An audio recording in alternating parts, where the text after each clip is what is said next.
Bismillahirrahmanirrahim. Assalamualaikum warahmatullahi wabarakatuh. Waalaikumsalam Waalaikumsalam warahmatullahi warahmatullahi wabarakatuh. wabarakatuh. Alhamdulillahilladzi arsala rasulahu bil huda wa dinil haqq yudhhiru ala dinihi walau karihal musyrikun. Asyhadu an la ilaha illallah wahdahu la syarika lahu wa asyhadu anna Muhammadan abduhu wa rasuluhu alladzi la nabiyya wa la rasula ba'dah. Allahumma salli wa sallim wa karim wa barik ala asrafil anbiya'i wal mursalin syafi'ina wa maulana wa qudwatina wa imamina Muhammad wa ala alihi wa sahbihi wa man ittaba'ahum bi ihsanin ila yaumiddin amma ba'du. Jamaah yang dirahmati Allah, alhamdulillah wa syukurlah segala puji hanya milik Allah, kepadanya kita menyembah dan memohon pertolongan dan bersyukur alhamdulillah wa syukur ala nikmatillah di pagi ini Allah masih memberikan kita kenikmatan yang utama adalah nikmat iman di Islam dan tentu nikmat sehat walafiat.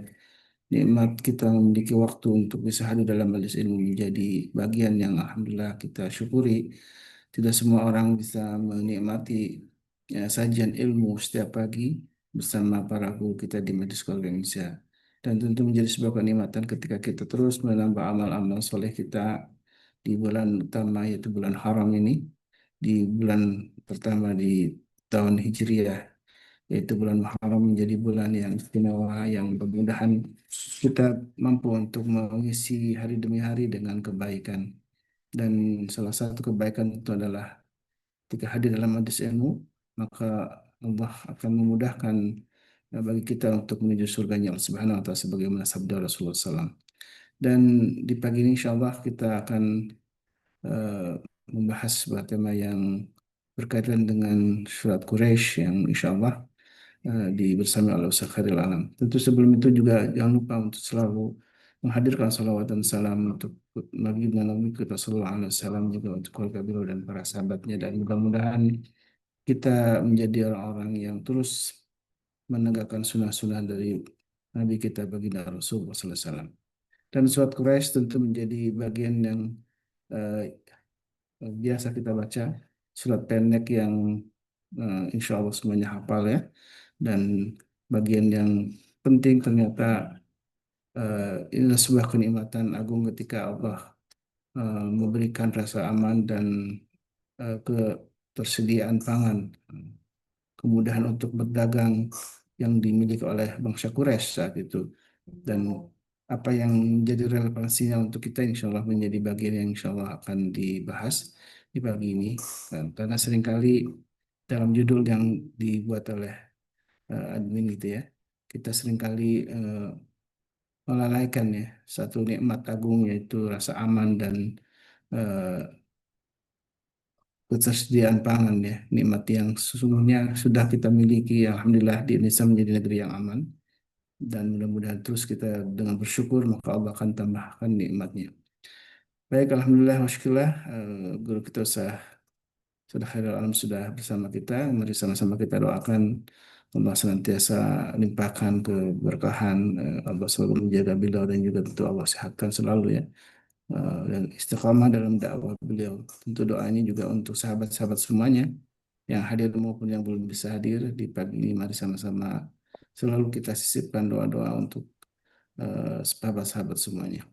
Baik, saya persilakan Ustadz untuk memulai sebuah kajian eh, inspirasi apa yang kita bisa dapatkan dari surat Quraisy. Tafadhal mashkur. Assalamualaikum warahmatullahi wabarakatuh. Waalaikumsalam warahmatullahi wabarakatuh. Waalaikumsalam warahmatullahi wabarakatuh. A'udzu billahi minasyaitonir rajim. Bismillahirrahmanirrahim. Alhamdulillahi rabbil alamin. Allahumma shalli ala Muhammad wa ala ali Muhammad. Rabbana zalamna anfusana wa illam taghfir lana wa tarhamna lanakunanna minal khasirin. Rabbi shrah li sadri wa yassir li amri wa hlul 'uqdatam min lisani yafqahu qawli. Amin amin ya rabbil alamin. Oke, Bapak Ibu sekalian, hari ini kita akan belajar satu surat ya, surat Quraisy ya. Nah, saya sebelum masuk ke dalam surat ini, saya pengen bertanya sama Bapak Ibu sekalian, ketika disebutkan surat Quraisy, yang ada di kepala kita apa? Oh, Orang baik. Quraisy. Ya, Kaum Quraisy. Kaum Quraisy. Ka'bah kalau saya. Kenapa? Stefanus? Ka'bah. Ka'bah. Oke. Guru. Oke. Pelajarannya apa dari surat Quraisy?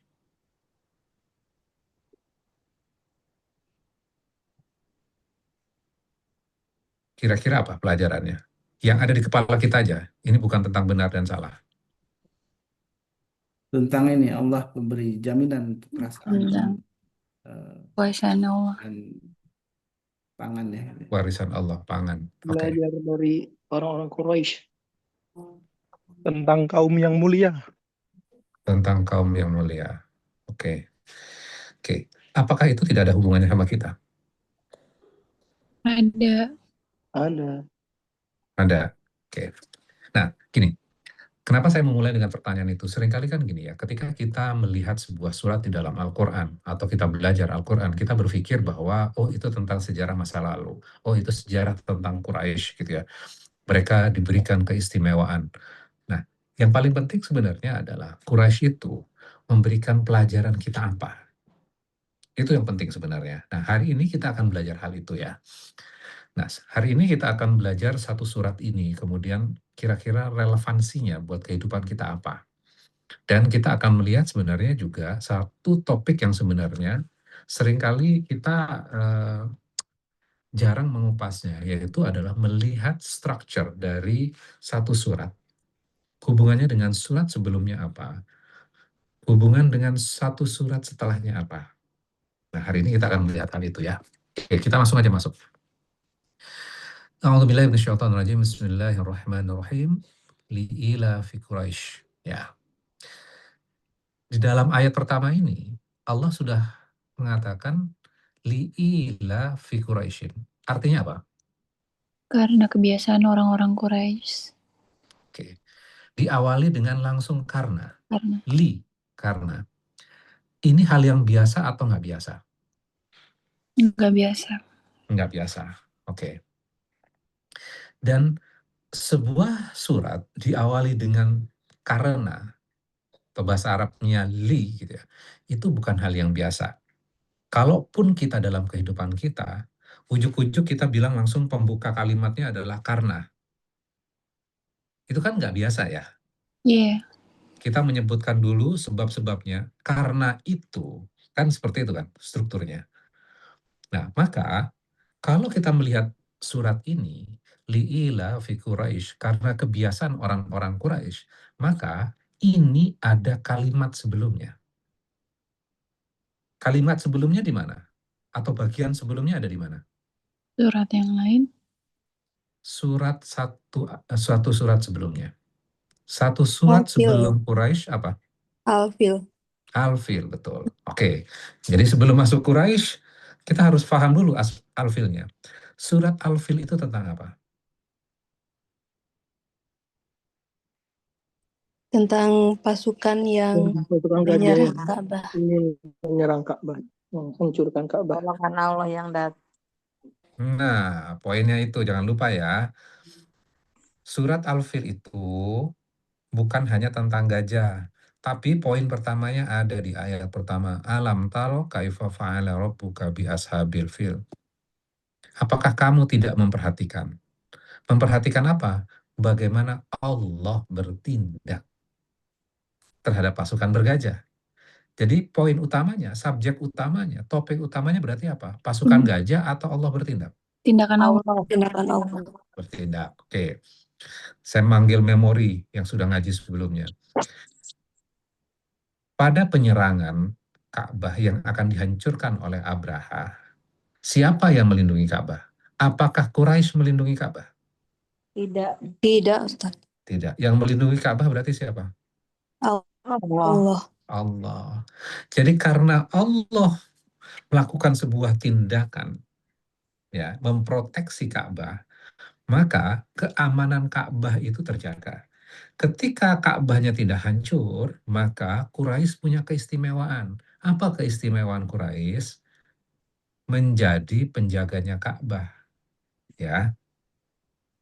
Karena menjadi penjaga Ka'bah, maka mereka mendapatkan sebuah keistimewaan. Apa keistimewaannya? Mereka bisa melakukan perjalanan dagang kemanapun dengan rasa aman, tidak akan dirampok di tengah jalan. Karena pada saat itu, keamanan itu nggak terjaga. Ya, nggak bisa sembarangan, oh langsung pergi aja. Tiba-tiba lewat Selat Hormuz, nggak bisa. Pasti di tengah perjalanan dirampok. Setelah dirampok, apa yang terjadi? Bisa dibunuh juga. Itu yang terjadi. Karena mereka suku penjaga Ka'bah, maka mereka punya keistimewaan. Kenapa mereka punya keistimewaan? Karena kalau misalnya Tuhan-Tuhan, kalau suku Quraisy itu diapa-apain, maka Tuhan-Tuhan suku-suku yang akan pergi ke Ka'bah itu, yang Tuhan-Tuhannya ada di Ka'bah itu, akan dihancurkan Tuhannya. Jadi mereka punya keistimewaan itu. Ya, oke. Maka masuk ke dalam surat Quraisy ini. Sudah jelas ya hubungannya dengan surat Al-Fil ya? Iya. Maka Iya, Ustaz. beberapa ulama mengatakan bahwa surat Al-Fil dengan surat Quraisy ini nyambung. Maka ada beberapa sebagian ulama kalau ngaji surat Al-Fil nyambungnya langsung surat Quraisy ini. Sebabnya karena surat Al-Fil ini, maka keistimewaan yang dimiliki oleh Quraisy li'ila fi Quraisy. Ya, kebiasaan orang-orang Quraisy, karena kebiasaan orang-orang Quraisy. Apa kebiasaannya? Ila fihim rihlatash syita'i was-shaif. Ya, mereka bepergian, kebiasaan Quraisy bepergian pada musim dingin dan panas. Ya, nah sekarang kita lihat dua ayat ini ya. Dari dua ayat ini ada satu kata penting yang sebenarnya sudah diulang dua kali. Apa katanya? Ilaf. Li ilaf, kemudian habis itu ilaf fihim. Ya, ada ilaf tuh di situ. Kelihatan Bapak Ibu sekalian? Iya, Ustadz. Oke. Iya, Ustaz. Saya mau jelaskan kata ilaf itu. Ilaf itu, apa sebenarnya makna dari kata ilaf itu? Kalau di sini kan kita lihat adalah kebiasaan. Nah, Ilaf itu adalah sebuah nikmat, kenyamanan yang diterima dan itu berlangsung sangat lama. Sehingga kita menganggapnya itu adalah sebuah kebiasaan yang biasa kita terima. Maka terjemahan ilaf langsung diterjemahkan sebagai kebiasaan. Jadi sesuatu yang membuat diri kita nyaman dan berlangsung lama sehingga kita merasa itu adalah sebuah kebiasaan. Dan biasanya karena itu sudah biasa, maka seringkali kita melupakannya sebagai nikmat dan kita lupa mendaftarkannya sebagai nikmat. Karena udah terbiasa tuh. Maka ayat ini turun, surat ini turun untuk menegur normalisasi nikmat yang dianggap biasa. Gitu. Terjadi nggak pada kehidupan kita sekarang? Kalau Quraisy kan pergi ke timur dan ke barat, iya. musim dingin dan musim panas. Kalau kita terjadi nggak? Sering juga, Ustaz. Terjadi. Terjadi. Setiap hari kita melakukan perjalanan, dan ketika kita sampai dengan aman, kita menganggap itu biasa. Iya. Karena kita sudah menerima itu sudah lama sekali. Misalnya apa? Apalagi? Listrik yang kita terima misalnya. Atau internet yang kita terima. Menganggap itu kan biasa kan? Iya, betul, Ustadz. Sampai akhirnya terjadi gangguan listrik. Kita ribut. Baru kita ribut kan? Iya. Iya, betul.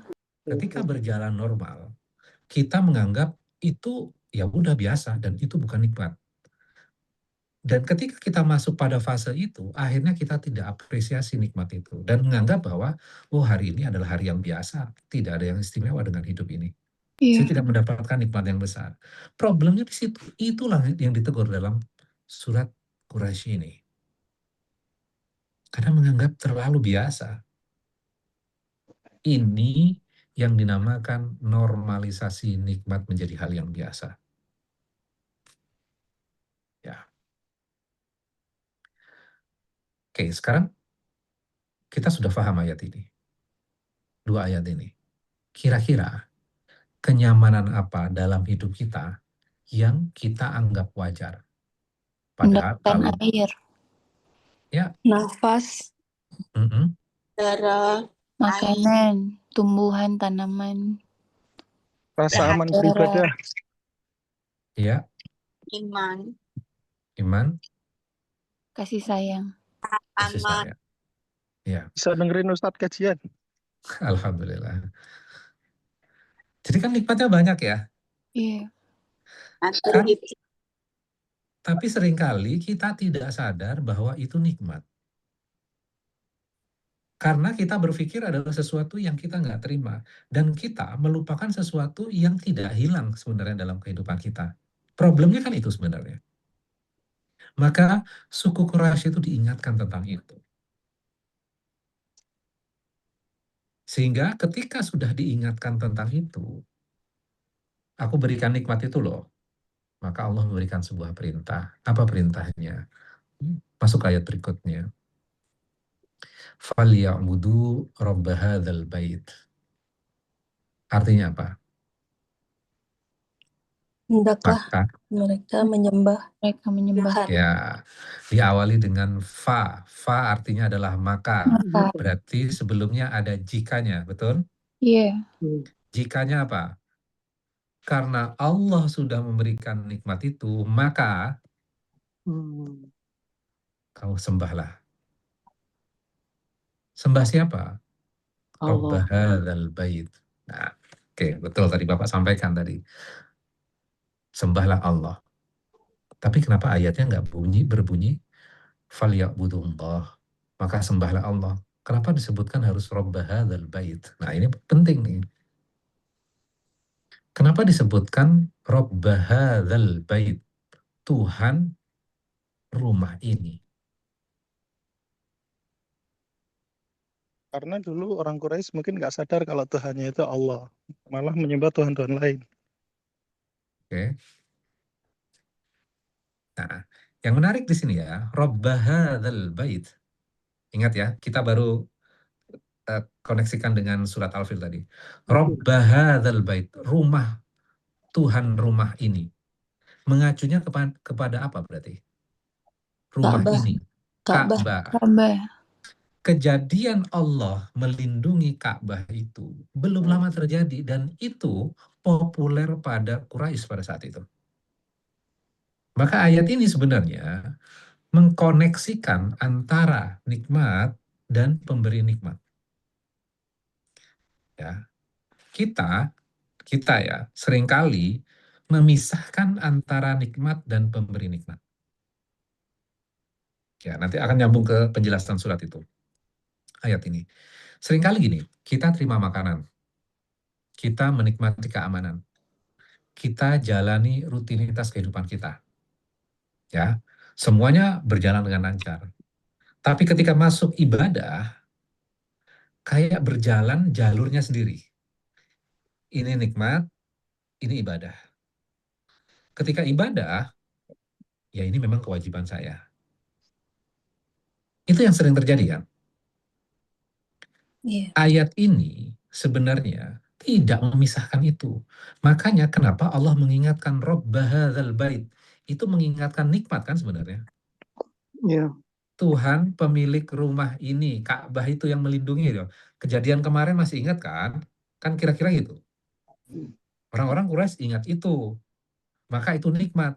Karena ingat nikmat itu, maka kamu sembahlah Allah. Itu tuh koneksinya. Nah, ketika dikoneksikan antara nikmat dan beribadah, rasanya akan berbeda, Bapak Ibu sekalian.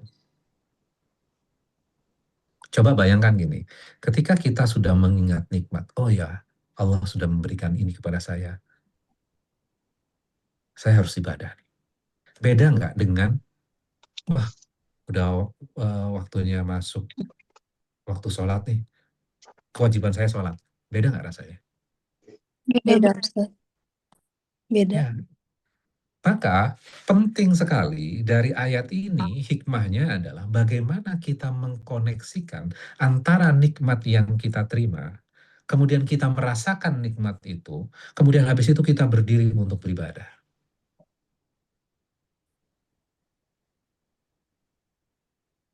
Feel-nya akan berbeda, rasanya akan berbeda.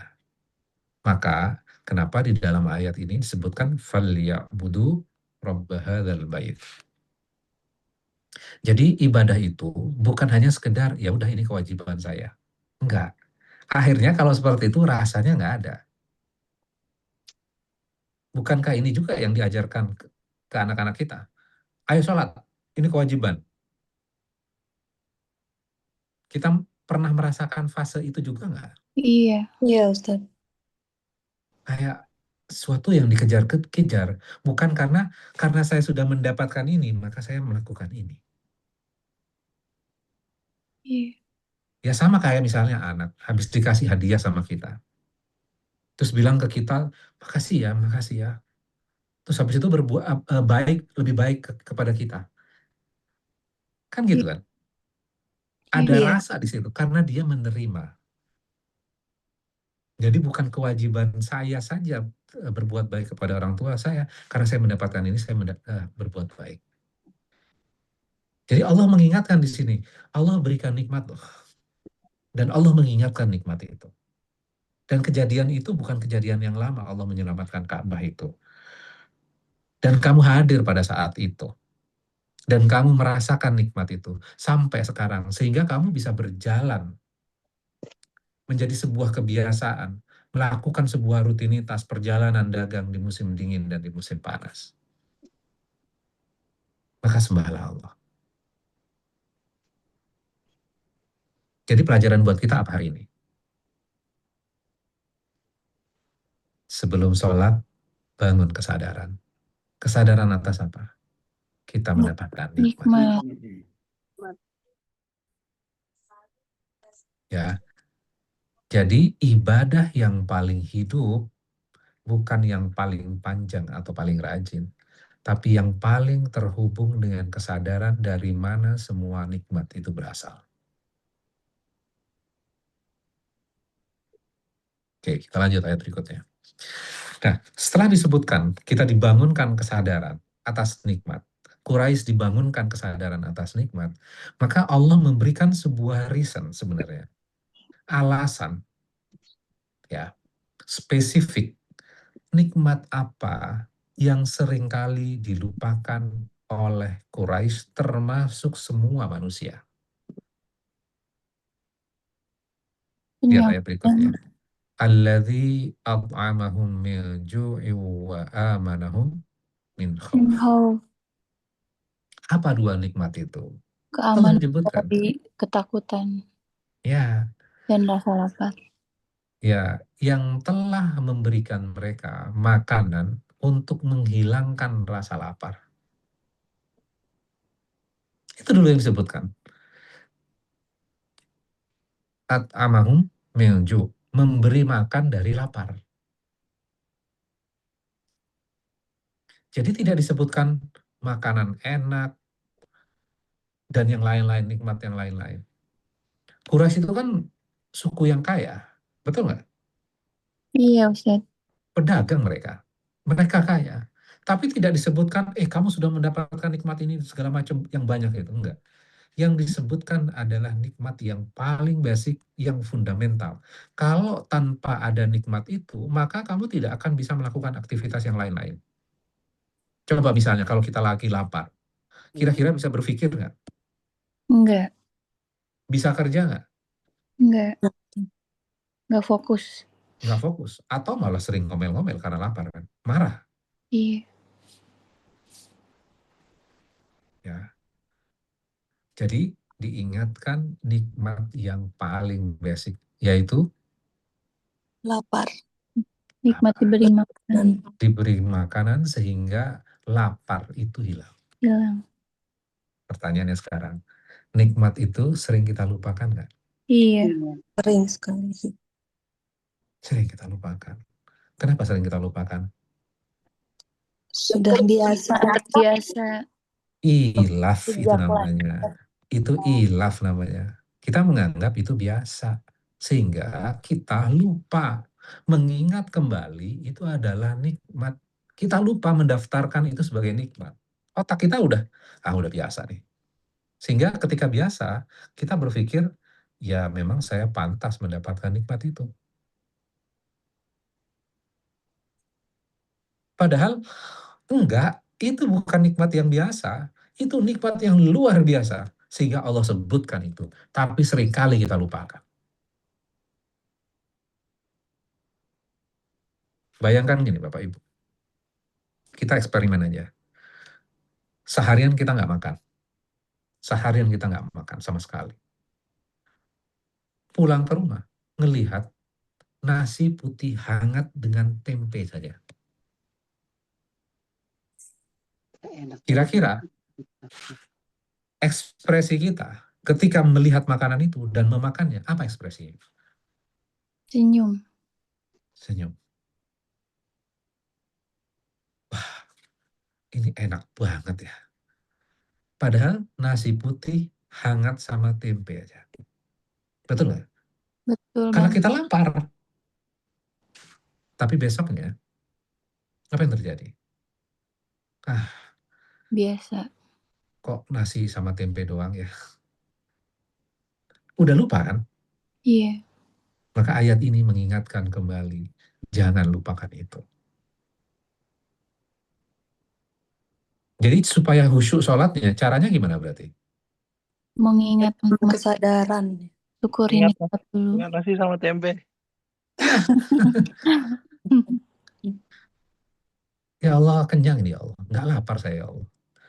Kalau kita kan berpikirnya, saya belum mendapatkan nikmat ini dan itu. Kan gitu kan? Iya. Nikmat itu kalau saya dapat kenaikan gaji. Nikmat saya itu kalau saya mendapatkan bonus dan segala macam. Iya. Allah langsung mengingatkan, enggak, kamu terbebas dari lapar aja udah nikmat yang luar biasa. Insya Allah. Dan itu sudah menggugah kesadaran kamu. Dan itu bisa membuat kamu lebih khusyuk dalam sholatmu, dalam menyembahku. Jadi antara nikmat dihubungkan dengan ibadah, antara terbebas dari lapar, ya Allah, saya beribadah kepadamu. Jadi mikir nikmatnya itu bukan yang kompleks, betul nggak nih ayat? Iya, betul. Iya. Dasar. Gitu. Terus nikmat yang kedua apa yang seringkali kita lupakan? Wa amanahum min khauf. Oh, Mengamankan dari rasa takut. takut. Ini bukan hanya bukan hanya fisik, tapi termasuk di dalamnya psikologis. Rasa takut itu ada di mana? Di fisik atau di dalam hati sebenarnya? Dalam hati. Dalam hati. Kalau psikologisnya takut, hidupnya akan nyaman nggak? Dan bisa bergerak secara leluasa nggak? Tidak, Ustaz. Kita merasa enak nggak kalau terus-terusan takut itu? Enggak. Enggak. Maka rasa aman yang diberikan kepada kita, diberikan kepada Quraisy, itu nikmat yang luar biasa nggak sebenarnya? Iya, sangat. Iya. Coba sekarang, kita apresiasi nggak rasa aman itu? Kita pergi ke masjid, aman. Ke pasar, aman. Nggak ada was-was, nggak ada takut. Itu nikmat bukan? Nikmat banget. Seringkali kita lupakan nggak? Sering. Iya, karena sudah biasa. Karena biasa. Maka Allah mengingatkan dua nikmat yang sering kita lupakan, padahal nikmat itu hal yang luar biasa sebenarnya. Jadi kalau misalnya harus ibadah itu kalau punya mobil, berarti orang yang nggak punya mobil nggak enak dong ibadahnya. Enggak. Kebutuhan dasar kita sebenarnya apa? Makan. Makan dan Nggak aman. lapar, nggak lapar dan aman. Kan gitu kan? Iya, Ustaz. Hidupnya jadi nyaman.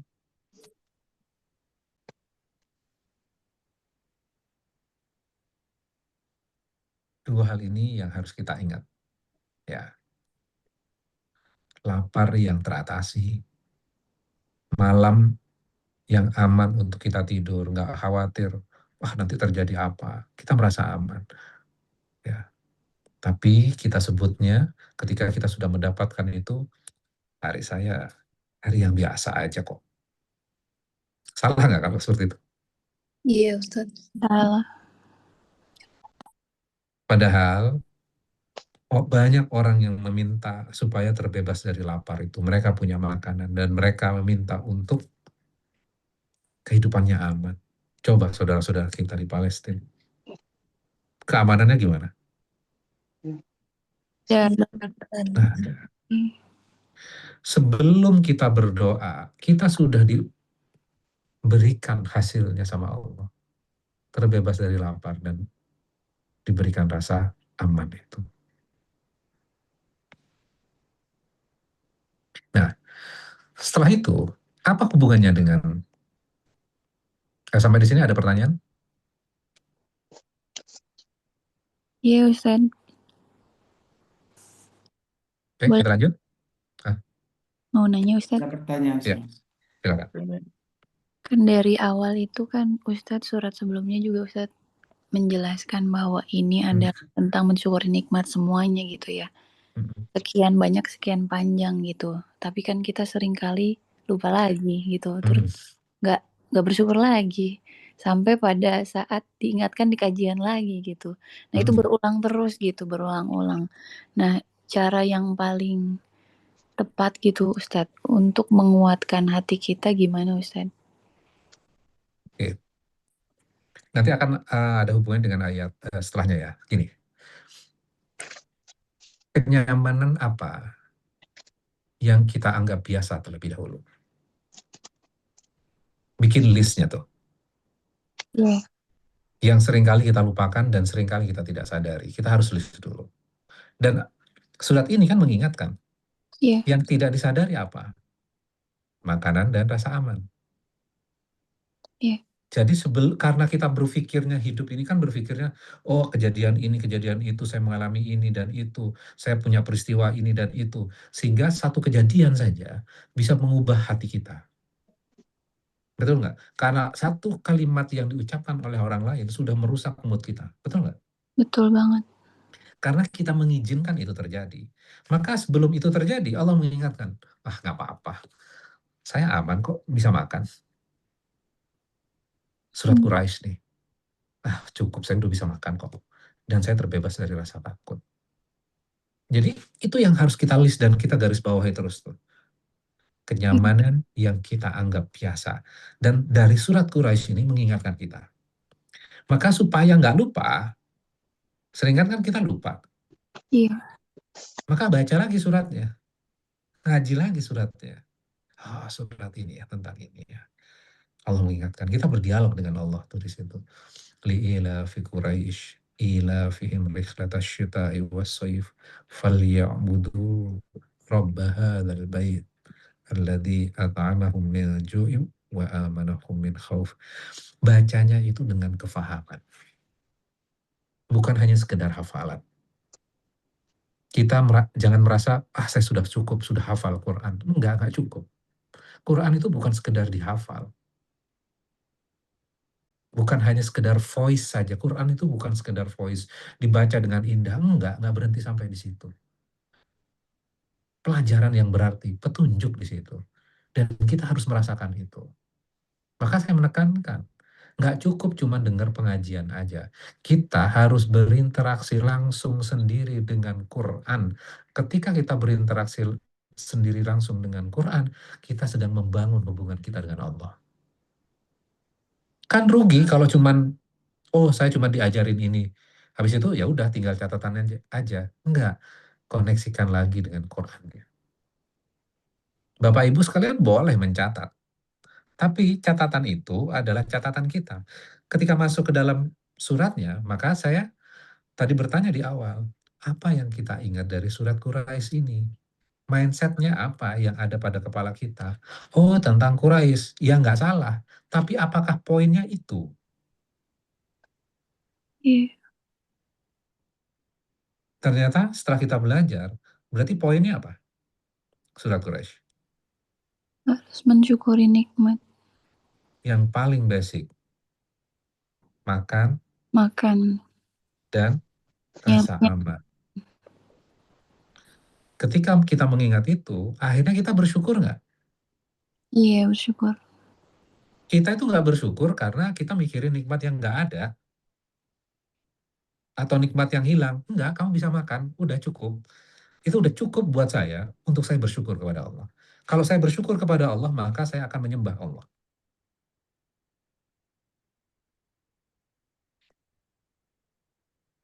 Maka kita berdoa kepada Allah, ya Allah, buka mata hatiku untuk melihat nikmat yang telah Engkau berikan kepada saya. Nikmatnya kan ada ya. Cuman kesadaran kita untuk melihat nikmat itu yang seringkali hilang. Iya banget. Maka kita minta kepada Allah, ya Allah, buka mata hati saya untuk bisa melihat kembali nikmat-nikmat yang telah Engkau berikan. Ketika dibukakan mata hati kita, maka kita akan bisa melihat nikmat itu. Ah, iya ya, saya mendapatkan nikmat ini. Oh iya, saya mau sholat kepada Allah, saya mau menyembah kepada Allah, saya mau beribadah kepada Allah. Gitu. Jadi sholat itu wujud dari rasa syukur nggak? Iya. Iya, karena mendapatkan nikmat. Jadi kalau orang nggak sholat berarti Tidak mensyukuri nikmat. tidak syukur. Maka masuk ke dalam ayat berikutnya, surat berikutnya. Allah kasih teguran tuh orang-orang yang nggak bersyukur. Surat berikutnya apa? Al-Ma'un. Al-Ma'un. Coba buka surat Al-Ma'un ya sekarang. Udah Ustaz. Oke, dibaca ayat pertama. Tahukah kamu orang yang mendustakan agama? Wah, langsung ditegur tuh. Ara'aital ladzi yukadzibu biddin. Tahukah kamu orang yang mendustakan agama itu? Siapa orang-orang yang mendustakan agama itu? Langsung lanjut ke ayat kedua. Fadzalikal ladzi yad'ul yatim. Maka itulah orang-orang yang menghardik anak yatim. Itu pendusta agama. Itu orang-orang yang nggak bersyukur. Wala yahuddu ala ta'amil miskin. Dan tidak mendorong memberi makan orang miskin. Jadi orang yang mendustakan agama berarti siapa? Kriterianya apa? Yang menghardik anak yatim dan tidak mendorong memberi makan orang miskin. Dia nggak ngasih orang miskin dan tidak mendorong orang lain memberi orang miskin. Udah nggak usah kasih mereka itu. Mereka itu pemalas. Itulah pendusta agama. Kenapa dibilang pendusta agama? Karena Allah kan kasih makan. Betul nggak? Iya. Allah bebaskan rasa takut dan memberikan mereka rasa aman. Anak yatim, mereka punya perlindungan nggak? Enggak. Enggak. Maka dua hal itu berhubungan nggak dengan ayat sebelumnya? Makan dan rasa aman. Kalau kamu mendapatkan ini, maka beri makan orang miskin. Beri nyaman anak yatim itu. Berkorelasi nggak berarti? Iya. Iya. Kemudian habis itu, yang namanya ibadah, berarti ibadah itu apa? Memberi makan anak yatim ibadah bukan? Ibadah. Ibadah. Kalau kita, ya udah tambah ibadahnya, kita nambah rokaatnya. Betul nggak? Yang di kepala kita biasanya. Iya. Jadi tidak menganggap bahwa memberi makan orang miskin itu ibadah. Kayak itu ibadah apa namanya? Sesuatu yang terpisah gitu ya. Maka setelah kita belajar, oh Allah memberikan makan kepada saya nggak lapar, nggak kelaparan nih. Saya mau ngasih orang miskin deh. Kita kan berpikirnya ngasih yang besar-besar. Enggak, ngasih nasi padang gitu, udah cukup. Iya.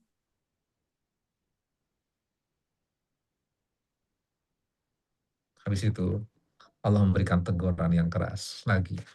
Fawailul lil musallin, maka celakalah orang-orang yang sholat itu.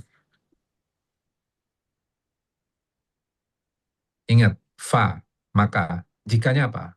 Itu bagian sebelumnya tuh. Orang-orang Quraisy pada saat itu, mereka seakan-akan beribadah di Ka'bah. Tapi mereka enggan-engganan tuh memberi makan orang miskin itu. Maka itu ditegur. Terjadi juga nggak pada diri kita? Kelihatannya soleh, tapi nggak peduli sama anak yatim di keluarga sendiri. Iya. Iya, iya. Kelihatannya husu, baik, umroh, berulang-ulang. Tapi keluarga sendiri yang kekurangan makan tidak dibantu sama dia. Anak yatim orang lain dipelihara. Anak yatim di keluarganya sendiri dilupakan. Fawailul lil musallin. Maka celakalah orang-orang yang sholat itu. Siapa orang-orang yang celaka yang sholat itu? Alladzina hum an sholatihim sahun. Orang-orang yang mereka lalai dari sholatnya. Berarti nggak khusyuk dong ini. Lalai itu kan nggak khusyuk. Iya. Kenapa nggak khusyuk? Karena tidak memberi makan orang miskin. Ya, lalainya karena tidak menyadari nikmat yang dia peroleh sehingga hatinya itu ketika sholat nggak hadir. Kalau orang yang menyadari nikmat, maka hatinya akan hadir nggak? Ya Iya. Allah, saya mendapatkan nikmat ya Allah. Makasih ya Allah. Kan gitu kan? Bukan yang sekedar sholat, ini sholat lagi nih, kewajiban nih. Wah, 4 rakaat kan lama nih. Tapi kalau orang yang hatinya sadar, maka dia nggak akan lalai. Ya Allah, nikmat makan ya Allah. Nasi tempe ya Allah. Nasi padang ya Allah. Cukup ya Allah. Itu sudah cukup membuat kita hadir hati kita. Sadar atas nikmat itu. Ketika sadar atas nikmat, hati kita terbawa dalam sholat. Jadi cara sholat khusyuk berarti susah atau gampang?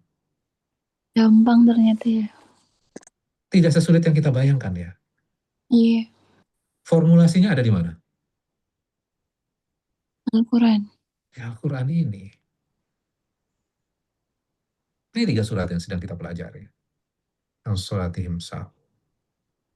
Orang yang lalai dalam sholatnya. Terus apa lagi? Alladzina hum yura'un. Mereka itu melakukan itu riya. Riya berarti fokusnya kepada siapa? Kepada Allah pemberi nikmat atau orang yang tidak memberikan nikmat? Manusia yang tidak memberi. Manusia yang tidak memberikan nikmat. Itu yang membuat kita nggak khusyuk. Wa yamna'unal ma'un. Dan enggan memberi bantuan yang kecil. Ma'un itu sesuatu yang kecil, yang remeh-temeh. Lah yang remeh-temeh aja nggak mau kasih. Apalagi yang besar kan? Tetangga kekurangan, aduh saya masaknya kurang nih. Lu aja pelit. Kan gitu. Kasih aja. Ya, jadi surat Quraisy berarti nggak berdiri sendiri ya? Iya. Tidak. Gabungnya dengan apa? Surat Dan Al-Ma'un. Fil dan Al-Ma'un. Al-Ma'un. Oke, disebutkan nikmatnya di dalam surat Al-Fil. Ya, Iya. setelah surat Al-Fil disebutkan karena Allah sudah melakukan apa yang terjadi pada surat Al-Fil, maka kamu bisa bepergian ke sana kemari, bisa Iya. dagang, bisa hidup, kan gitu ya. Maka sembahlah Allah dong. Iya. Iya. Karena Allah sudah mengingatkan kamu, Rabb hadzal bait, Tuhannya Ka'bah ini, masa sih nggak ingat? Ya, terus habis itu diingatkan, ada nikmat loh yang sering kamu lupain. Apa itu? Makan dan terbebas dari rasa takut. Syukurmu itu. Oh, kamu bertanya tentang ibadah itu apa? Faliya'budu itu apa? Menyembah Allah itu apa? Menyembah Allah adalah masuk surat Al-Ma'un. Ya jangan hardik dong anak yatim. Beri orang miskin makanan. Beri makan mereka. Karena kamu sudah mendapatkan nikmat itu. Itu namanya menyembah. Itu namanya ibadah. Nah, seringkali aspek ini sering kita lupakan nggak? Atau kita keluarkan dari memori kita, ini ibadah loh. Iya, sering terpisah. Sering terpisah. Nggak, itu satu kesatuan. Kita berpikir ibadah itu kalau sholat, ibadah itu kalau umroh. Kan gitu kan? Kalau yang lain-lain itu bukan ibadah. Enggak, itu bagian rangkaian ibadah.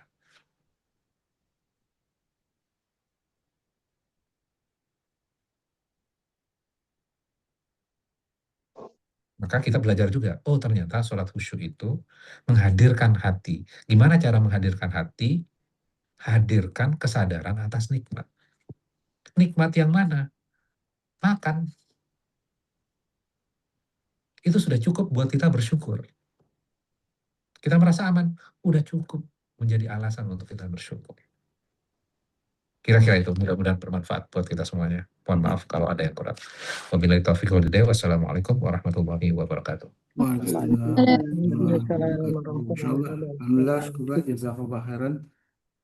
Ustaz Khairul Alam yang sudah mengingatkan kita, dan tentu mengingat nikmat Allah tadi untuk bersyukur tidak hanya karena sekedar setelah ikut kajian saja, dan memang ada doanya supaya kita terus diingatkan oleh Allah supaya bersyukur. Dan tadi setidaknya 5 kali sehari kata saja kita diingatkan untuk sholat, dan itu adalah salah satu bentuk syukur sesungguhnya. Dan tadi dengan pemaknaan surat Quraisy itu yang dalam, dengan sholat sebelumnya Al-Fil, kemudian setelah sesudahnya yaitu sholat Al-Ma'un, mudah-mudahan kita makin bisa khusyuk dalam beribadah saja dengan membaca ayat-ayat tadi.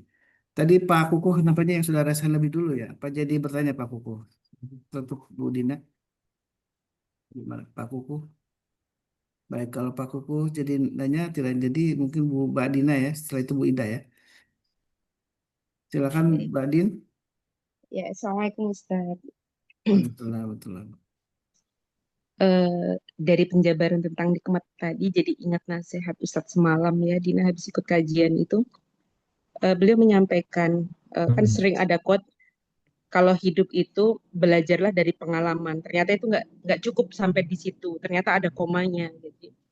Jadi nggak hanya ngambil pengalaman, tapi bagaimana kita pintar-pintar kita mengambil hikmah di balik pengalaman hidup yang kita rasakan gitu. Nah, mengambil hikmah itu kan yang nggak mudah gitu. Jadi kalau kalau saya pribadi gitu kan, tadi kan agak sedih gitu membahasnya kalau surat Al-Quraisy itu tadi Ustadz juga membahas tentang yatim dan sebagainya gitu. Hidup saya itu dari kecil gitu as a yatim gitu, dan sekarang anak saya merasakan hal yang sama gitu. Itu udah cukup, lebih dari cukup gitu untuk mengambil pelajaran hidup dari situ gitu, dan hikmah yang harus saya ambil dari situ gitu. Yang ingin saya tanyakan Ustadz, kadang gitu kalau udah masuk bulan Muharram itu saya ada rasa kayak kayak apa ya? Oh, gini ya hidup gitu. Jadi ada kayak titik gitu kan, kalau bulan haram itu katanya bulannya anak yatim gitu. Jadi kayak flashback gitu, malah jadi kadang ada sedikit trauma yang hadir gitu kan.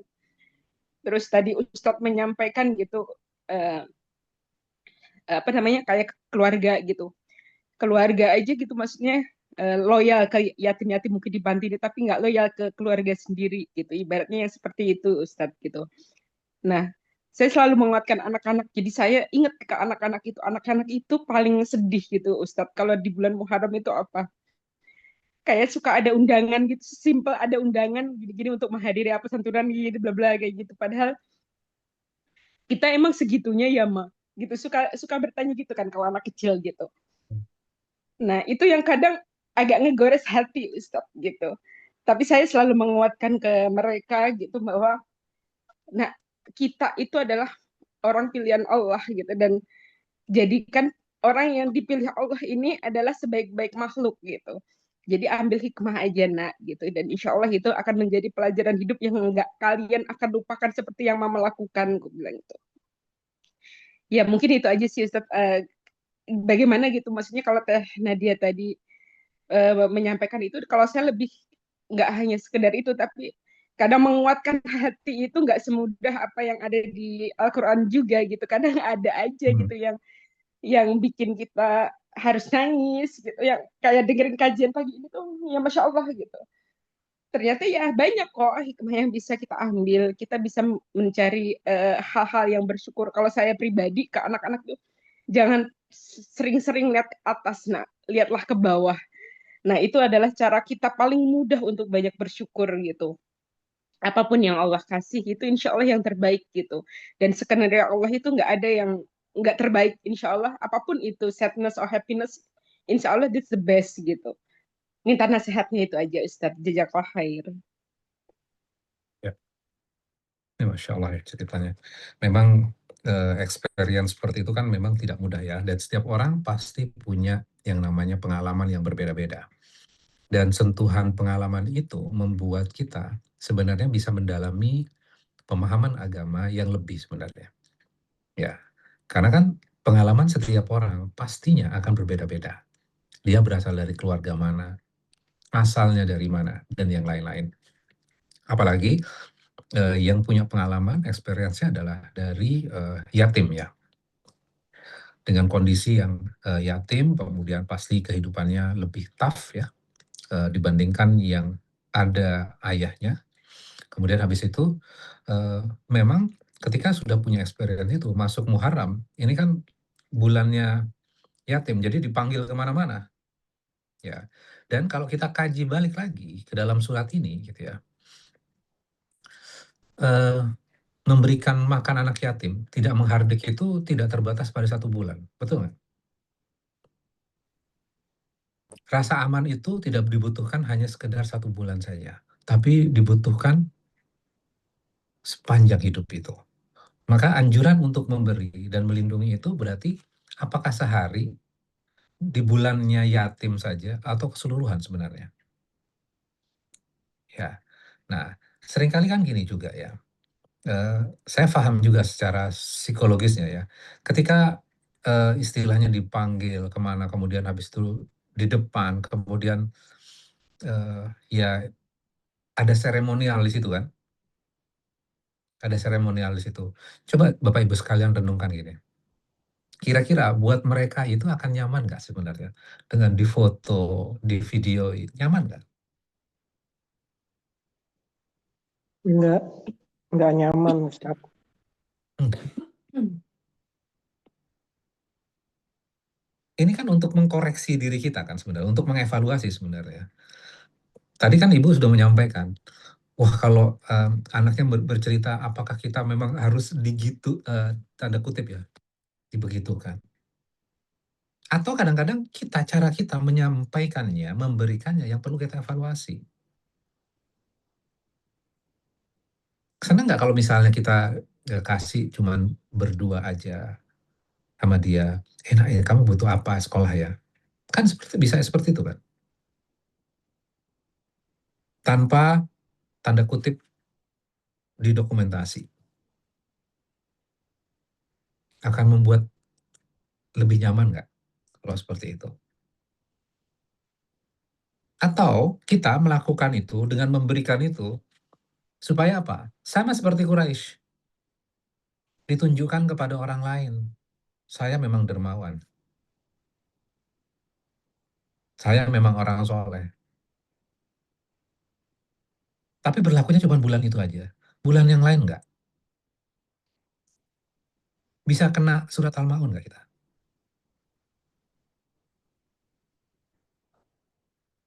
Maka itu evaluasi buat kita. Jadi hikmah itu ya bisa dari nasihat orang lain. Tapi jangan lupakan hikmah yang utama. Hikmah yang utama itu apa? Ada dalam Quran.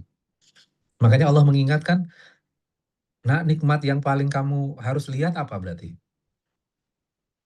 Apakah nikmat yang di atas kita atau nikmat yang kita terima? Makan itu. Makanan itu nikmat yang diterima kan sebenarnya? Iya. Nah, kamu nggak kecil. Allah peduli sama kamu. Allah sudah berikan makan sama kamu. Hidup kita cukup. Bukan karena nggak punya iPhone terbaru, merasa susah. Nggak punya gadget yang terupdate, itu susah. Enggak. Allah sudah peduli sama kita. Kita diberikan makan. Itu nikmat yang luar biasa. Dan Allah sendiri yang menyebutkan itu. Kalau nasihat orang kan gini. Kalau nasihat orang, ya seringkali kan gini. Dia nasihatnya sesuai dengan konteksnya dia kan. Betul nggak nasihat itu? Iya. Tapi kalau Allah, itu general tuh buat semua. Kita seringkali gini, kita terpesona dengan nasihat dari manusia. Tapi ketika Allah memberikan nasihat, kita nganggapnya nasihat manusia itu lebih tinggi dibandingkan nasihatnya Allah ini. Maka paradigma kita dirubah. Kalau Allah yang ngomong nih dalam Quran, ini melebihi nasihat yang manusia berikan.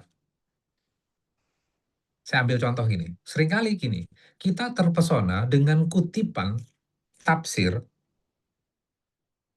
kita kuat berulang-ulang kutipan itu, dan lupa kutipan yang dasarnya, yaitu dari Allah tuh. Ini luar biasa. Kita harus berpikir gini, Allah sudah memberikan alladzi at'amahum min ju'in wa amanahum min khauf. Allah sudah berikan makan. Ini nasihat yang luar biasa. Kita seringkali terpesona sama nasihat hikmah yang diberikan manusia kan. Nggak salah itu, nggak salah.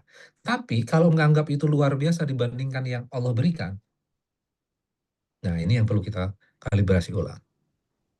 Kalau Allah yang ngomong, ya Allah, ini luar biasa nasihatnya. Simple, sederhana, hikmahnya dalam. Jadi kalau buat anak, nah ini surat Quraisy buat kamu. Nah. Pegang ini baik-baik. Nah. Ini untuk masa depan kamu. Kamu akan mengarungi banyak hal. Ini Allah sudah ingatkan ini. Ini bisa pegangan buat kamu. Untuk kamu bersyukur, ketika kamu bersyukur, kamu sholatnya akan nyaman. Hatimu akan hadir di situ. Nggak usah mikir yang macam-macam. Karena kalau mikir yang macam-macam, nikmat yang orang lain terima, kita akhirnya melupakan nikmat yang sudah kita terima. Ya, hikmah yang ibu tadi sampaikan baik banget buat anak. Nah sekarang gimana mengajarkan kembali ke anak itu, nih Quraisynya, nih Al-Ma'unnya nih. Nanti kamu kalau gede, kamu kan merasakan, nah, kalau kamu dikasih sama orang dipanggil itu, kamu merasa, wah kok ada yang kurang pas ya. Coba kamu sekarang, ketika kamu nanti sukses, kasih mereka juga makan, keamanan itu kan. Tapi dengan cara kamu. Di sini kan caranya nggak diatur kan. Betul nggak? Caranya nggak diatur kan. Nggak harus dipanggil di depan sebuah acara, anak-anak dibariskan. Enggak kan? Itu kan seremonial kita kan. Ya kita bisa evaluasi. Kira-kira kalau kamu nanti jadi orang sukses dan ngelihat anak yatim, kamu akan memperlakukan dia akan seperti apa? Pegangannya ini koridornya. Allah sudah kasih koridornya. Ara'aital ladzi yukadzibu bid-din fadzalikal ladzi yad'ul yatim wa la yahuddu 'ala ta'amil miskin. Fawailul lil musallin alladzina hum 'an shalatihim sahun alladzina hum yura'un wa yamna'un al-ma'un. Gitu. Jadi mudah-mudahan Allah menguatkan ibu dan menguatkan anak-anaknya, mudah-mudahan menjadi anak-anak yang lebih kuat ya untuk mengarungi hidup, dan mereka akan peduli kembali kepada anak-anak yatim. Dan pelajaran buat kita semuanya juga, jangan terlalu sibuk fokus kepada anak yatim di luar keluarga dan melupakan yang di dalam keluarga. Jangan sibuk bersedekah kepada orang luar, sedangkan di keluarga kita sendiri ada yang tidak bisa makan. Sensitif lah. Surat ini mengajarkan sensitif. Ya, mudah-mudahan bisa menjawab. Mohon maaf kalau ada yang kurang berkenan. Baik, masih ada Zat nih yang bertanya ya. Masih ada waktu Zat? Ya, silakan. Bu Ida, silakan. Ya, jangan banyak-banyak. Ini saya harus menghilangkan rasa lapar nih udah deh, pagi ini. Ya, Baik, silakan ke depannya Bu Ida. Ya, Ya, ya. Assalamualaikum warahmatullahi wabarakatuh. Izin Ustadz, Ya, silakan Bu kaitan Ida. ayat 4 tadi Ustadz. itu kan berkaitan dengan makanan. Kalau kita memperhatikan makanan selalu berkaitan dengan perut. Di mana urusan perut itu sehingga orang banyak membuat suatu kecurangan-kecurangan. Nah, ini bagaimana ya Ustadz kaitannya dengan ayat ini sehingga kecurangan itu menjadi kebiasaan gitu loh. Itu yang ini dan bagaimana cara menyadarinya, mengajak untuk sadar itu Ini yang MBG, walaupun memang saya juga salah. ini MBG ya Bu ya? Eh, ya nggak MPG aja. Ya. Mungkin seperti itu. Makasih Ustadz. Assalamualaikum warahmatullahi wabarakatuh. Waalaikumsalam warahmatullahi wabarakatuh. Nah, semalam saya menghadiri acara kebetulan di Istiqlal ya, di Istiqlal semalam ada acara live di situ. Gini, ada poin penting tuh yang menarik. Kajian itu siar itu ada di mana-mana, betul nggak? Iya, Dan siar itu betul. berkembang luar biasa, betul nggak? Dibandingkan mungkin waktu kita kecil. Kalau waktu kita kecil mungkin kajian itu adanya pas saat Kiai Haji Zainuddin MZ datang. Kalau sekarang kajian banyak nggak? Syiar banyak nggak? Banyak Ustaz. Banyak. Tapi kenapa korupsinya makin besar ya?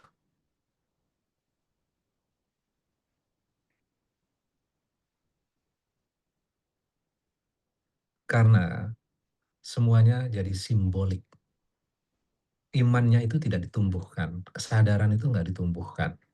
Nggak. Nah, kesadaran itu sebenarnya gimana cara membangunkannya? Ini sederhana aja.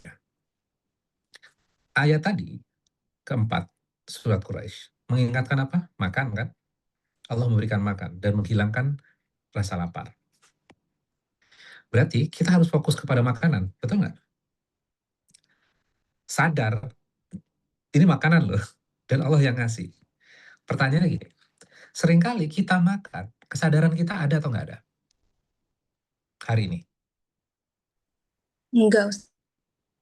Kita terdistract dengan apa? Jenis makanannya mungkin ya. Jenis makanannya? Oke. Zaman sekarang, orang terdistract dengan apa? Makan sambil apa? Nonton. Nonton. Allah sedang kasih di depan mata kita. Jelas-jelas di depan mata kita. Kita nggak fokus ke situ. Gimana mau sholat khusyuk? Makan aja, masih pegang handphone. Pegang handphonenya. Sambil gini.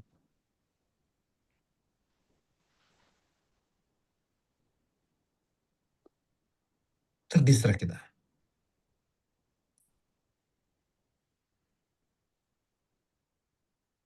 Terdistract kita.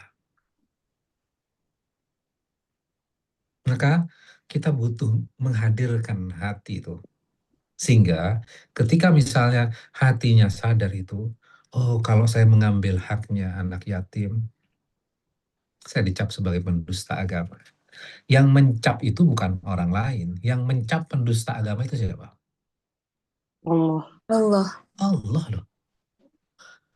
Sehingga apa? Muncul rasa takut, ya Allah, enggak ya Allah.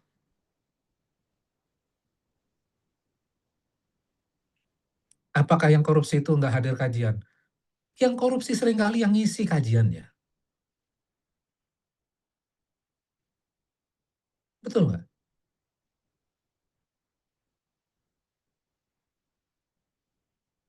Agama dijadikan tameng. Terjadi juga sama Quraisy. Quraisy itu memposisikan sebagai orang soleh. Mereka ibadah di depan Ka'bah, memberi anak yatim. Tapi bagian yang kecil aja. Supaya apa? Supaya mereka dianggap menjadi orang yang soleh dan baik. Ketika mereka menjadi orang soleh dan baik, persepsi itu dibangun, maka orang menitipkan kembali sedekah-sedekah mereka, korban-korban itu kepada Quraisy. Poinnya ke sana tuh.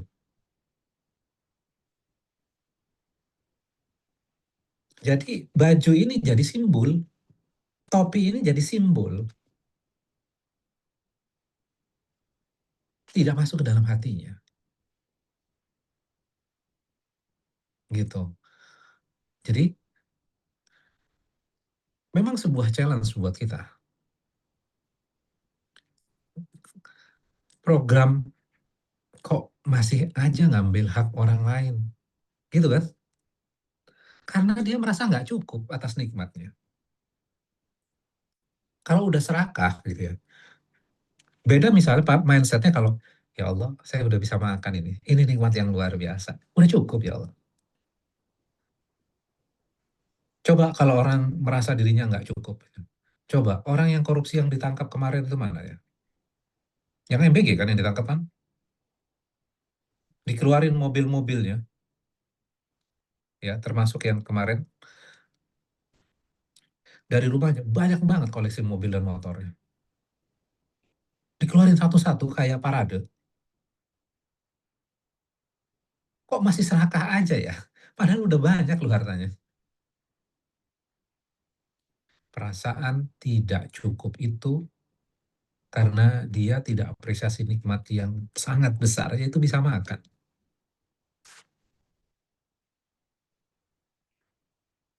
Gitu. Jadi cara kita gimana? Ya sampaikan saja. Sampaikan. Nanti kita akan kaji surat yang lain juga. Saya lagi belajar juga satu surat yang powerful sekali juga gitu. Saya lagi menyelesaikan juz ke-29 tuh ya.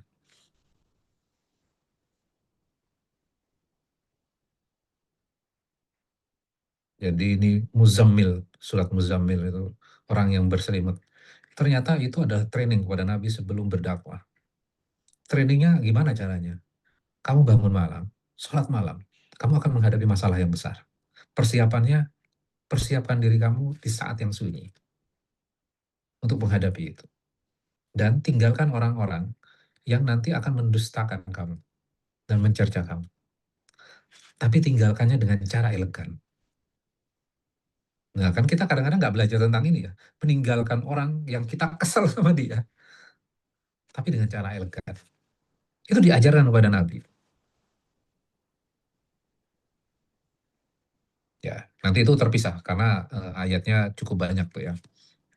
Cuman poinnya gini, seringkali kita belajar sebuah surat karena panjang, kita lupa kepada esensinya sebenarnya surat ini apa. Kan gini, seringkali kan gini, kita baca sebuah buku ya. Oh ya, kemarin saya dikirimin sama Ustadz Walis karyanya Bu Nadia ya, Mbak Nadia ya. Eh, saya baru baca di bagian awal, Alhamdulillah tuh. Sentuhannya memang dari hati seorang wanita ya. Jadi silakan nanti kalau ada yang mau baca tuh, itu bagus. Gini, seringkali kita baca sebuah buku. Ya, baca sebuah buku. Katakanlah bukunya tebal. Kemudian kita baca per babnya. Kemudian kita seringkali, oh ini quote-nya nih menarik nih. Ini quote-nya menarik nih. Kemudian kita stabiluin. Masih ingat kan waktu sekolah dulu kan, yang penting kita stabiluin. Atau yang kita terpesona stabiluin. Oke. Nah, itu yang namanya ranting dan dahan-dahannya. Quote-quote itu dahan-dahannya. Nah, kita seringkali lupa sebenarnya batangnya ini apa. Akarnya ini apa sehingga bisa menumbuhkan batang, sehingga bisa kuat tuh. Ya. Nah, kita harus bisa menangkap dari buku ini esensinya kalau diperes itu jadi apa sebenarnya? Apa yang pengen disampaikan? Sama juga ketika kita satu surat ini esensinya sebenarnya apa yang mau diceritakan Allah sebenarnya. Oke, ada kisah nerakanya. Oke, ada siksa neraka, apa namanya, nikmat surga. Tapi esensinya apa yang pengen disampaikan? Nah, coba Bapak Ibu sekalian latih itu. Kayak misalnya surat Quraisy. Coba sekarang saya tanya, saya tes. Apa pelajaran utama yang kita bisa tangkap dari surat Quraisy?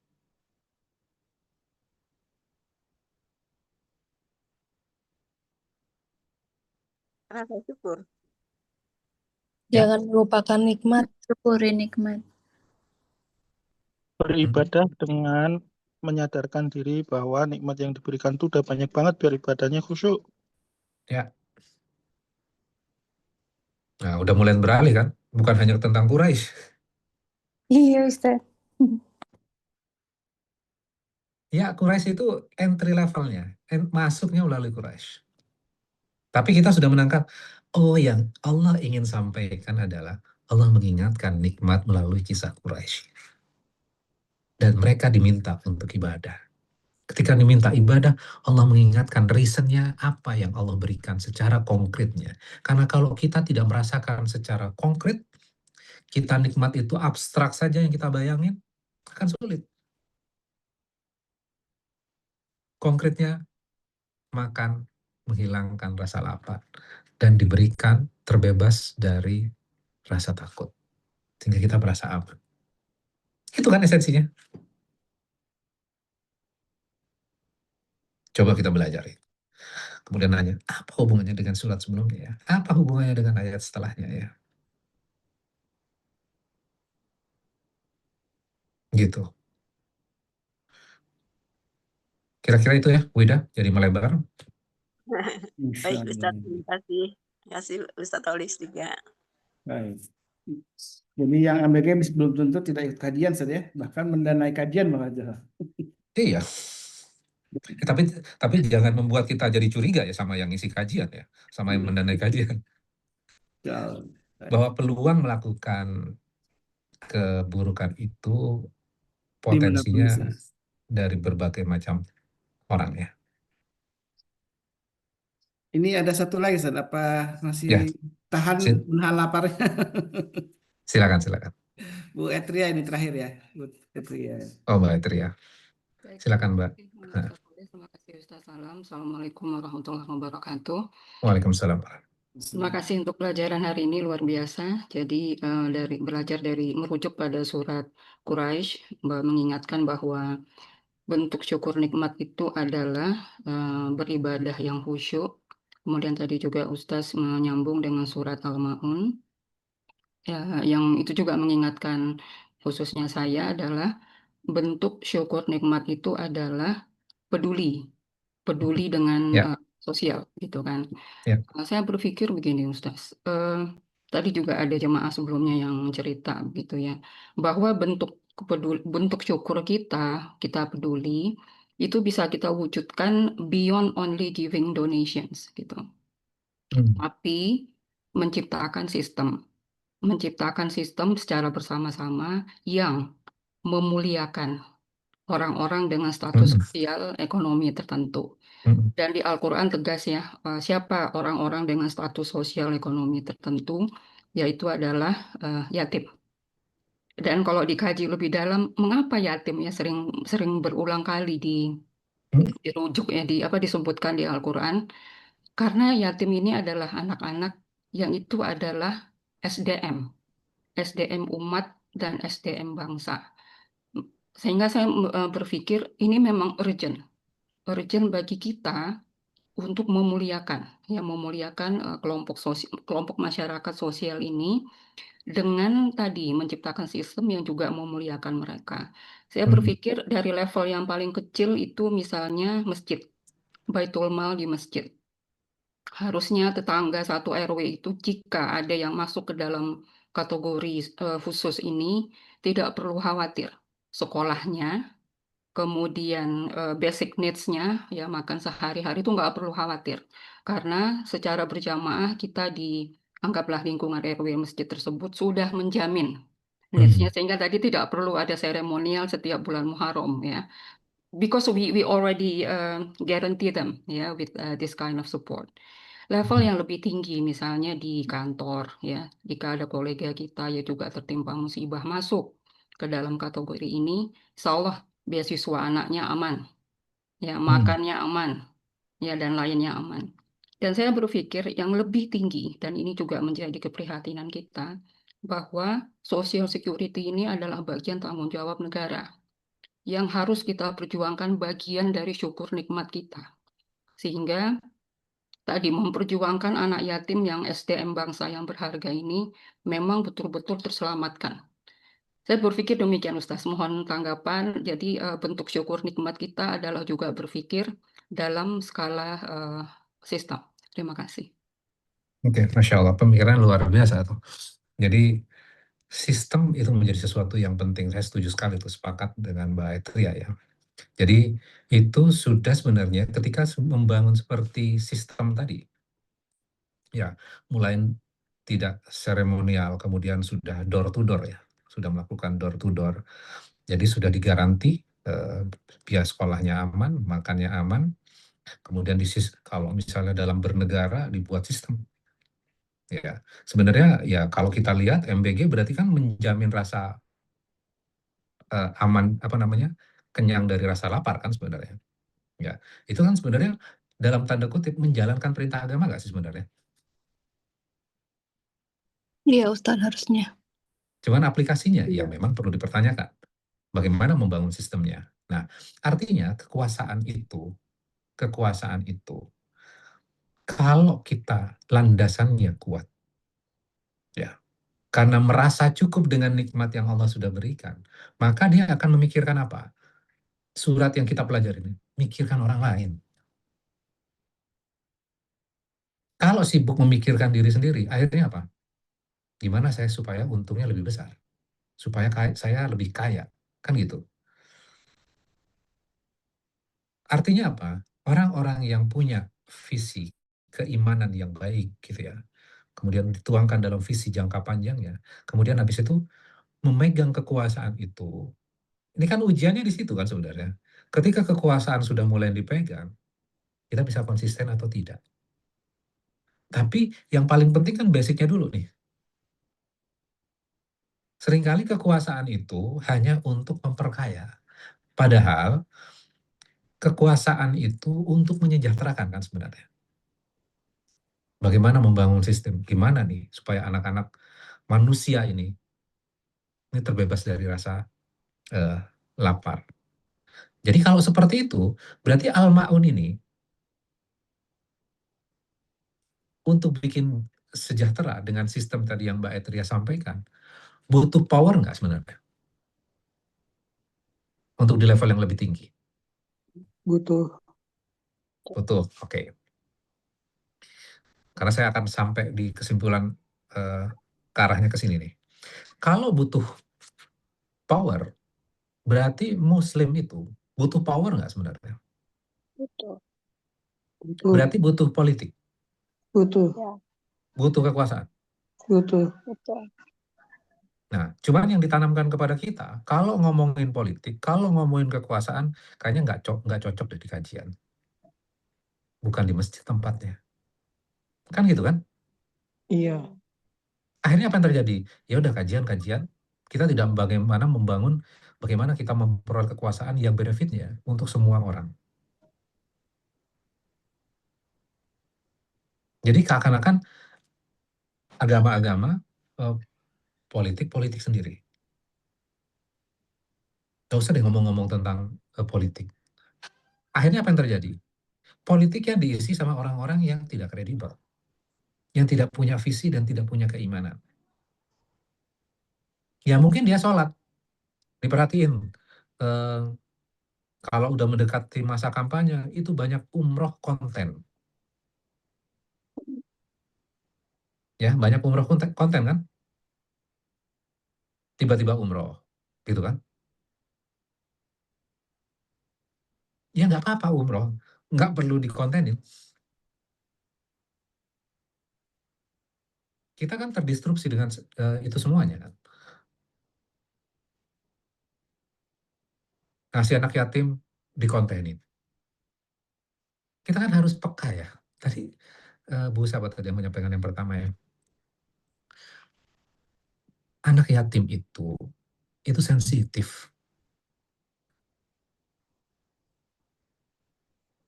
Betul nggak? Maka tadi yang disarankan bisa door to door diberikannya. Senyap tapi memberikan rasa aman buat mereka. Mereka juga nyaman dengan sistem itu. Kalau kita dikasih personal gitu ya, kan lebih nyaman ya, dibandingkan saya kasih ini nih tambahan, tapi di depan publik. Menghargai atau kesannya kayak, kok saya digituin ya, kan gitu ya. Benar nggak Bu yang tadi ya? Nah, kita kan harus jaga itu. Karena mereka nantinya itu akan menjadi generasi penerus. Ya, ya mudah-mudahan mereka bisa kuat. Jadi saya sepakat dengan usulan Mbak Etria ya. Bagaimana membangun sistem mungkin bisa bergeraknya adalah sebelum ke level negara. Berarti kan yang pengelola di DKM itu sudah bisa bergerak sebenarnya.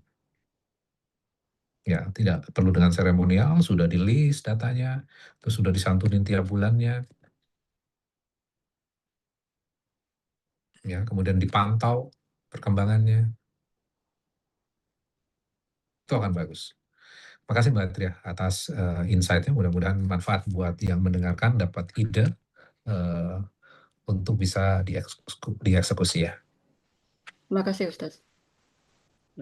Masya Allah, tabarakallah, jazakallah khairan, Ustaz Khairul Alam yang sudah menemani kita sejam lebih ya, Insya Allah ya, hampir jam 7 ini. Memang nggak terasa membahas satu surat aja nih panjang, apalagi dikaitkan dengan surat sebelumnya, setelahnya, dan tentu intinya kita harus memang diajar untuk bersyukur terus atas semua nikmat Allah ya. Dan ibadah adalah bagian dari syukur, dan ibadah disebutkan tidak hanya ritual ya dalam artian sholat saja, tapi juga banyak pada ibadah-ibadah sosial yang sangat penting yang juga harus kita lakukan. Bahkan tadi Bu Etria membuat sebuah rekomendasi menarik ya, usulan untuk membangun sebuah sistem gitu ya. Jadi memang tidak hanya ibadah sosial itu secara individu, tapi ketika ibadah sosial itu ada sebuah sistem yang kuat dari negara, dari masyarakat, maka itu menjadi jaring pengaman sosial yang kuat juga ya. Maka tadi menyentuh anak yatim, tentu kalau hanya sistemnya kuratif, hanya pada individual, memang tidak akan menyelesaikan masalah. Tapi ketika dilakukan secara masif, bahkan negara ikut terlibat hari di sana, maka mudah-mudahan kita menjadi negara yang balatun rabbul ghafur ya. Dan untuk bisa bersyukur, memang tadi selalu ditanyakan bagaimana tip-tip untuk bersyukur ya. Rasulullah SAW memberikan hadiah doa untuk Mu'adz bin Jabal saja. Doa Allahumma inni ala dzikrika wa syukrika wa husni ibadatik yang biasa dibaca setiap kali setelah sholat ya. Ini doa yang memang langsung diajarkan oleh Rasulullah kepada Mu'adz bin Jabal. Baik, alhamdulillah, syukurlah kita sudah menuntaskan satu surat. Mudah-mudahan kita kembali berjumpa dengan Ustaz Khairul Alam di beberapa kajian setelah di bulan ini insya Allah ya. Mudah-mudahan Ustaz Khairul Alam masih punya waktu yang lebih banyak lagi nih untuk bisa bersamai kita nih selain di hari di Ahad pertama dan keempat ya, insya Allah. Mungkin di hari-hari lain bisa juga menyemangati kita dengan kajian-kajian yang lain. Alhamdulillah, kita tutup dengan doa kafaratul majlis. Subhanakallahumma wa bihamdika Asyhadu an la ilaha illa anta astaghfiruka wa atubu ilaik. Mohon maaf kalau ada khilafan dari kami. Waalaikumsalam. Ada nabiyakun. Assalamualaikum warahmatullahi wabarakatuh. Waalaikumsalam warahmatullahi wabarakatuh. Allahumma arhamna bil Qur'an waj'alhu lana imaman wa nuran wa hudan wa rahmah. Allahumma zakkirna minhu ma nasina wa 'allimna minhu ma jahilna warzuqna tilawatahu ana al-layli wa atrafan nahar waj'alhu lana hujjatan ya rabbal alamin.